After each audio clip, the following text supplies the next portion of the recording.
ये बादल महल में जाने का रास्ता है। ये जो आप मेन गेट देख रहे हो, ये इसकी हालत थोड़ी सी ख़राब हो गई है, मगर यही रास्ता जाता है ऐसे बादल महल की तरफ। ये इस साइड में ये बादल महल है। तो अगर आप कभी रणथंभौर दुर्ग आते हो तो आना, बहुत अच्छी जगह है सच में। बाकी किला सच में बहुत सुंदर है यार। एक अंदर गणेश जी का भी मंदिर है, मैं आपको वो भी दिखाता हूँ।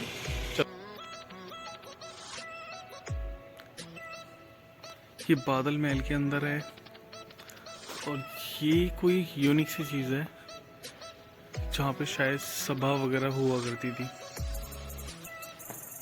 या फिर कोई मीटिंग वगैरह थी। और एक देखो, आज भी यहाँ पे ना शावर के लिए वो लगे हुए हैं, 1 2, और इस साइड में भी 1 2। या फिर ये शावर के लिए है या फिर ये झरनों वो झूमर के लिए है, जो झूमर लटकते थे। और दीवारों पे पुरानी पेंटिंग है अभी भी फूलों की।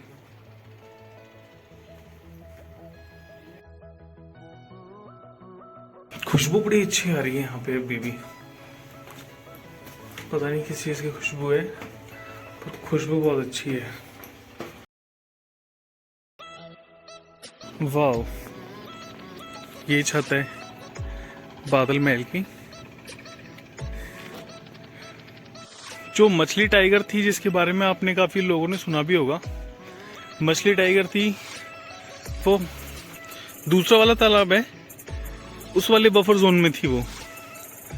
अब तो वो मर गई बेचारी, मगर उसकी जो शावक है अभी भी जिंदा है और वो इसी बफर जोन में छोड़ रखे हैं। ये है भाई रानी का महल। ये राजा का महल इस साइड हुआ करता था और जो इनके भाई थे सेनापति, उनका महल मैंने आपको दिखाया भी अभी, बादल महल था, वो इस साइड में हुआ था। तो इन दोनों के बीच में रानी का महल बनाया गया था, ये वाला। इस रानी के महल में इतनी पहरेदारी थी कि कोई आम बंदा आ नहीं सकता था और इतनी सुंदर थी, बिल्कुल बीचों बीच बनाया था ये, झील के बीचों बीच में। आज भी आप देख सकते हो झील वैसी ही है और रानी का महल भी वहाँ पे है। तो इसमें सेफ्टी के तौर पे ही बनाया था इनको ये बीच में। और आज इसकी सुंदरता सच में पहले के मुकाबले अब कुछ ज़्यादा मेरे को लगती है, क्योंकि जो यहाँ पे घास है ना, घास रेड कलर में है, देखो अगर आपको दिख रही हो तो। ये है भाई पृथ्वीराज चौहान का महल, अंदर चलते हैं।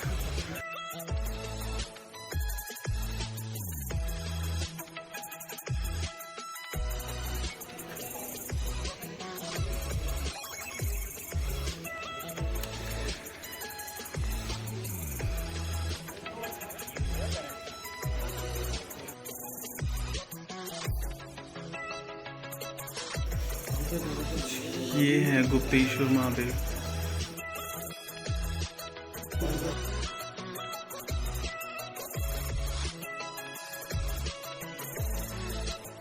ये 32 खंभों का छतरी के नीचे एक भोले बाबा जी का मंदिर है।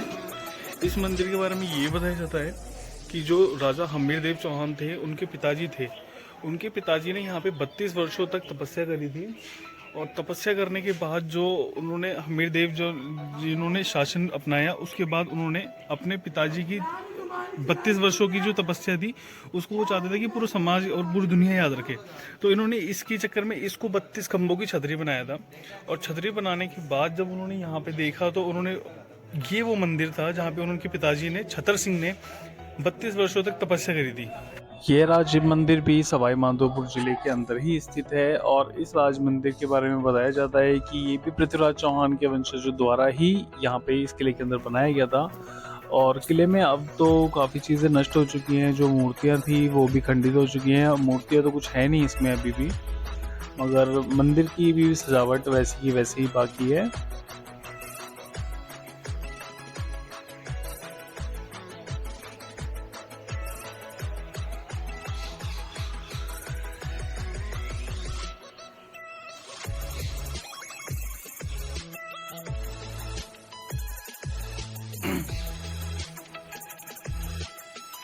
शूज उतार देता हूँ यहाँ पे।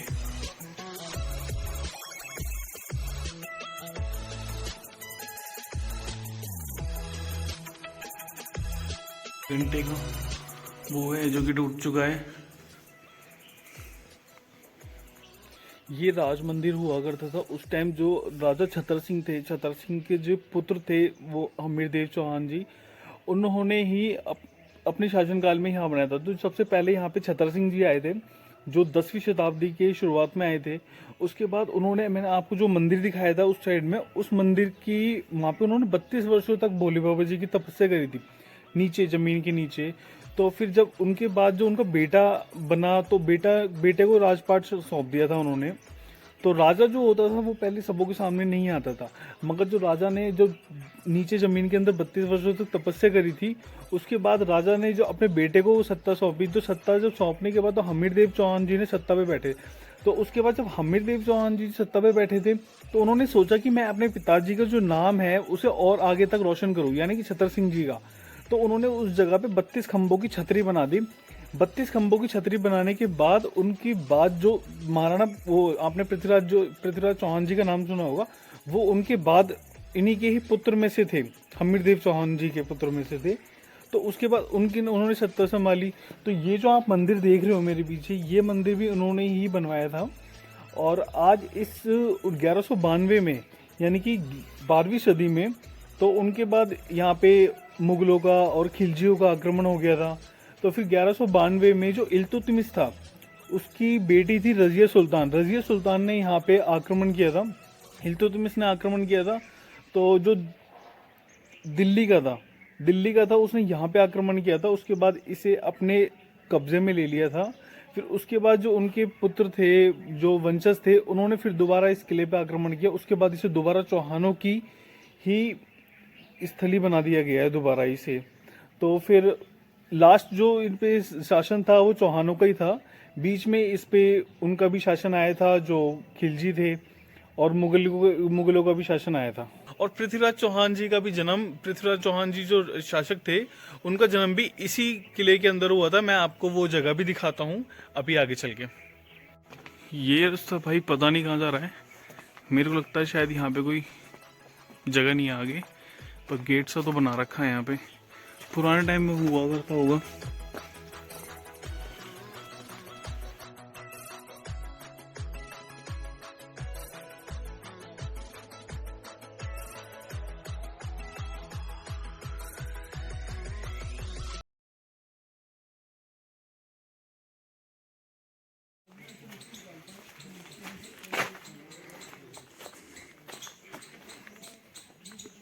ये भी कुछ यादें हैं जो अब नष्ट हो चुकी हैं पूरी तरीके से, पर इनके पिलर अभी भी वैसे ही हैं।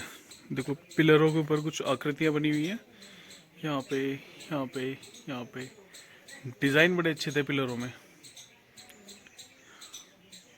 और अब के कारीगर ऐसी डिज़ाइन बनाएंगे पत्थर ही तोड़ के रख देंगे।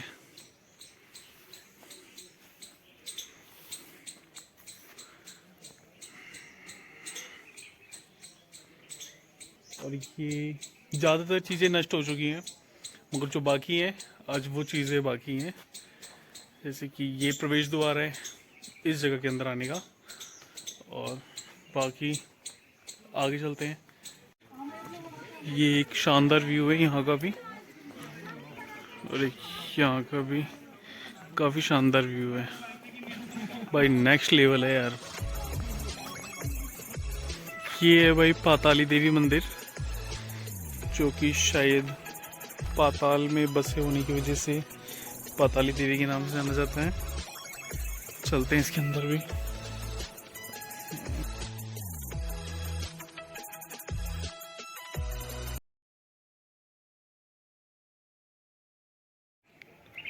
ये है वो जौहर कुंड, जहाँ पे जौहर किया गया था।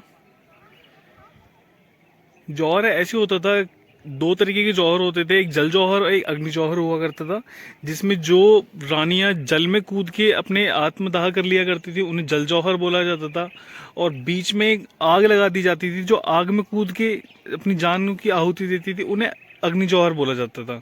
तो यहाँ पे जल जौहर हुआ था, और चित्तौड़ के किले में अग्नि जौहर हुआ था। वहां से देखा था उन्होंने उस टाइम पे। हाँ। तो उस टाइम पर गलत झंडा इस गणेश गलत मंदिर झंडा की फहराया था एक उसको। मान्यता यह भी है, जब भगवान कृष्ण जो द्वापर युग में अपनी विवाह रुक्मणी जी से हुआ था, तो इस विवाह में गणेश जी को वह बुलाना भूल गए थे। गणेश जी के वाहन मूषक ने कृष्ण के रथ के आगे पीछे सब जगह खोद दिया। कृष्ण को अपनी गलती का एहसास हुआ और उन्होंने गणेश जी को मनाया। तब गणेश जी हर मंगल कार्य करने से पहले पूजे जाते हैं। कृष्ण ने जहाँ गणेश जी को मनाया वह स्थान रणथंभौर था। यही कारण है कि रणथंभौर गणेश जी का प्रथम मंदिर कहा जाता है। और एक मान्यता यह भी है कि विक्रमादित्य जी जो थे वो हर बुधवार को इसी गणेश जी के मंदिर में आया करते थे पूजा करने गणेश जी की।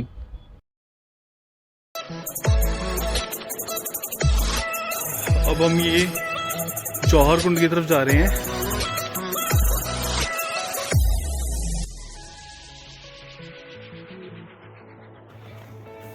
ये था वो जौहर कुंड।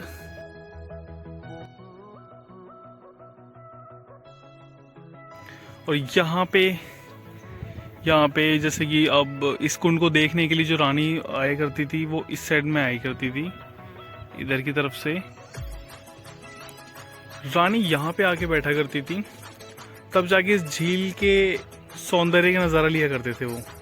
ये वो पार्क है, इस पार्क में एक्सेस नहीं है, यहाँ पे जाने नहीं देते। और यहाँ पे पानी की सप्लाई ये जनरेटर द्वारा इस झील से की जाती है अभी भी। बहुत ही सुंदर झील है। ये किला जितना ही प्यारा है उतने ही इसके अंदर भी बहुत रहस्य छुपे हुए हैं। जब अलाउद्दीन खिलजी ने इस किले के ऊपर आक्रमण किया था तो छतर सिंह के जो पुत्र थे वो थे हमीर देव चौहान, और हमीर देव चौहान का जो पुत्र थे वो पृथ्वीराज चौहान थे। पृथ्वीराज चौहान की ही बहन थी देवरदे। तो देवरदे ने जब पृथ्वीराज या हमीर देव चौहान जी जब युद्ध करने गए थे उस साइड में, तो उस साइड से पहाड़ियों से वो दिखाई देती है वो जगह। तो वहाँ पे जब वो युद्ध करने गए थे तो इनका ही एक सेनापति था। तो उन्होंने वो जैसे अगर युद्ध में जीत जाते थे ना तो एक केसरिया कलर का झंडा फहराते थे कि हमारी जीत में विजय हुई। मगर जो हमीर देव चौहान की ना उनकी इस युद्ध में विजय ही हुई थी, मगर जो उनका सेनापति था उसने वो झंडा ना आपसी मतभेद के दौरान वो एक गलत झंडा दिखा दिया, जिससे कि यहाँ पे जो रानियां थी उनको लगे कि हम हार चुके हैं। तो उन्होंने उनको जब गलत झंडा दिखाया तो उनको लगा, जो उनकी बहन थी पृथ्वीराज चौहान जी की, तो उन्होंने इसी ही कुंड में, मैं दिखा देता हूँ, इस कुंड में ही अपने प्राणों की आहुति दे दी थी कि उन्हें लगा था कि अब हम अलाउद्दीन खिलजी से हार चुके हैं तो फिर अब कोई फायदा नहीं है इस जीवन का जीने से। तो उन्होंने इस कुंड में ही अपने प्राणों की आहुति दे दी थी। तब इसे जल जौहर कहा गया था। इस कुंड में जो आहुति दी थी इसे जल जौहर कहा गया था। ये जो किला आप देख रहे हो जिसकी बैक साइड आपको दीवार दिखाई दे रही है, इसी इस किले के अंदर ही जो शूरवीर राजा चौहान जो जी के पुत्र थे, और इन्हीं के वंशज जो हुआ करते थे, महाराणा सांगा भी इन्हीं के वंशजों में से ही आया करते थे वो भी।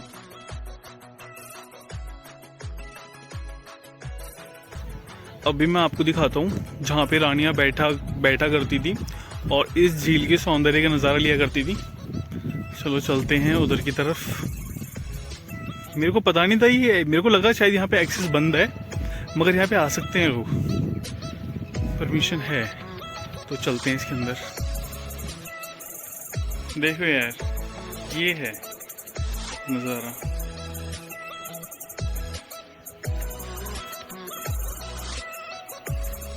यहाँ से रानी उत्तर के जाया करती थी। और ये हूं मैं भी यहाँ पहुंच गया।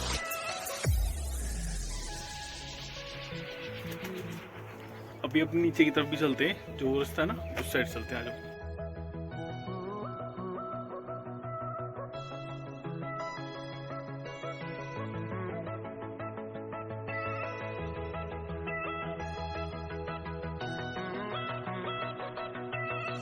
भाई जहाँ पे मैं खड़ा हूँ ना नीचे कुछ भी नहीं है, देखो नीचे कुछ भी नहीं है, बिल्कुल खाली है। कहीं टूटा गया ना नीचे घुस जाऊंगा सीधा। चलो यहाँ से बाहर की तरफ चलते हैं। छोटे घूम रहे हैं। ओए कितनी प्यारी चिड़िया है, चलो छोटी सी।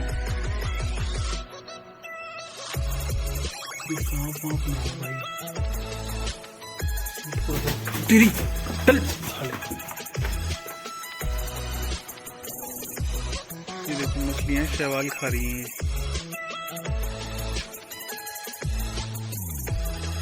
आंटियां चाय वालों को खा रही हैं।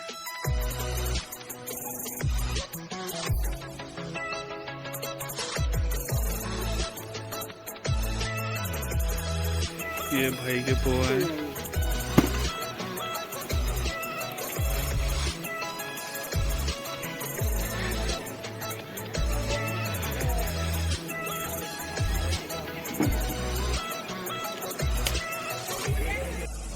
ये पोहे की प्लेट जो हमने ले ली है। भाई के बाद जरूर आना। इधर से यहाँ बैठते हैं भाई। ये इस किले के अंदर ही है और कुछ हवेलियां हैं।